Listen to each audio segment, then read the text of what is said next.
মঞ্চস্থলের পাশে নিউজ সিএফএন থেকে সবাইকে স্বাগতম। ভোলা জেলার ইতিহাসে এইরকম একটি বিনোদনমূলক ম্যাগাজিন অনুষ্ঠান হানিফ সঙ্গীত পরিচালিত এই অনুষ্ঠানটি আজকে আমরা দেখব। বিকাল 5টায় এখানে দর্শক প্রবেশ করবেন এবং হচ্ছে 7টায় অনুষ্ঠান শুরু হবে। সম্ভবত রাত্র 10টা থেকে 11টা পর্যন্ত অনুষ্ঠানটি চলবে। এখন পর্যন্ত আমরা যতটুকু জানতে পেরেছি এখানে প্রবেশ করতে কোনো টাকার প্রয়োজন হবে না, কোনো টিকিট নেই। একটি পাস থাকবে নির্ধারিত 5,000 সিটের বাইরে। পুরো অনুষ্ঠানটি উন্মুক্ত করা থাকবে সর্বসাধারণের জন্য। ইতিমধ্যে আমরা সামাজিক যোগাযোগ মাধ্যমে দেখেছি যে টাকার ইউনিট টিকিট বিক্রির এরকম কিছু একটা রেওয়াজ দেখেছি। আসলে সম্পূর্ণ বিভ্রান্ত এবং মিথ্যা কথা, এগুলো হবে না। আর অনুষ্ঠান সম্পর্কে আমি যেটি বলবো সেটি হচ্ছে যে এই ইত্যাদি অনুষ্ঠানের মাধ্যমে ইতিমধ্যে আমরা যতটুকু জানতে পারছি চরফ্যাশন তথা ভোলা জেলার সমগ্র ভোলার ইতিহাস এবং ঐতিহ্য তুলে ধরা হবে। বিশেষ করে আমরা দেখেন যে মঞ্চের পিছনে যে লেখা আছে যে মনপুরা, তেঁতুলিয়া ট্যুরিস্ট স্পট এবং সামরাজঘাট, বেতুয়া প্রশান্তি পার্ক এবং হচ্ছে যে দৌলত খান, এরপর দেখা যাচ্ছে চরকুকি, শাহবাজপুর, বিভিন্ন স্পটগুলি এখানে এই জায়গাতে তুলে ধরা হবে। অর্থাৎ টোটাল ভোলা জেলার ইতিহাসটা তুলে ধরা হবে। আমরা জানি যে ধান, সুপারি, গোলা এই তিনে ভোলা। এটিকে আরও ডেভেলপ করা হয়েছে।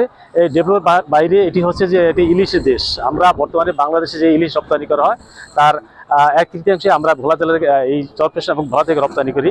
সেই ইলিশকে আশা করি তারা এই অনুষ্ঠানের মাধ্যমে ফুটিয়ে তোলা হবে।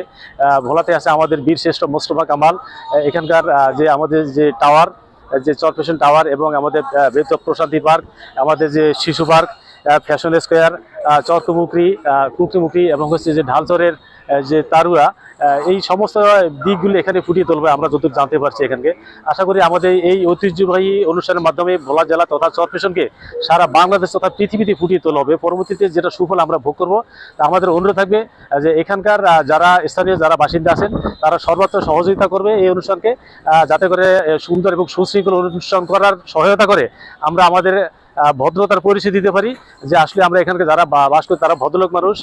এটিকে আমাদের জন্য সুবর্ণ সুযোগ। দর্শক, আপনারা সুশৃঙ্খলভাবে আসবেন। এখানে পর্যাপ্ত প্রশাসনের ব্যবস্থা করা হয়েছে। বিকাল সম্ভবত 1টা থেকে এখানে প্রশাসনের পদস্থ শুরু হবে। পুলিশ এবং ম্যাজিস্ট্রেট থেকে শুরু করে সবাই আসবে আমরা যতটুকু জানতে পেরেছি। এবং এই অনুষ্ঠানটি আমাদের চরফ্যাশনে যারা হয়তো টিভিতে রিলস হবে 1 মাস পরে হবে, পূর্ণাঙ্গ অনুষ্ঠানে দেখানো হবে, তখন হয়তো পূর্ণাঙ্গ অনুষ্ঠান দেখানো। এখানে আজকে যে সভামঞ্চে যেটি সরাসরি লাইভ করা হবে সেই লাইভটি আমরা দেখতে পারবো। এর বাইরে এখন আপাতত আমাদের কাছে কিছুই নাই। এই অনুষ্ঠানটি আপডেট ওকে।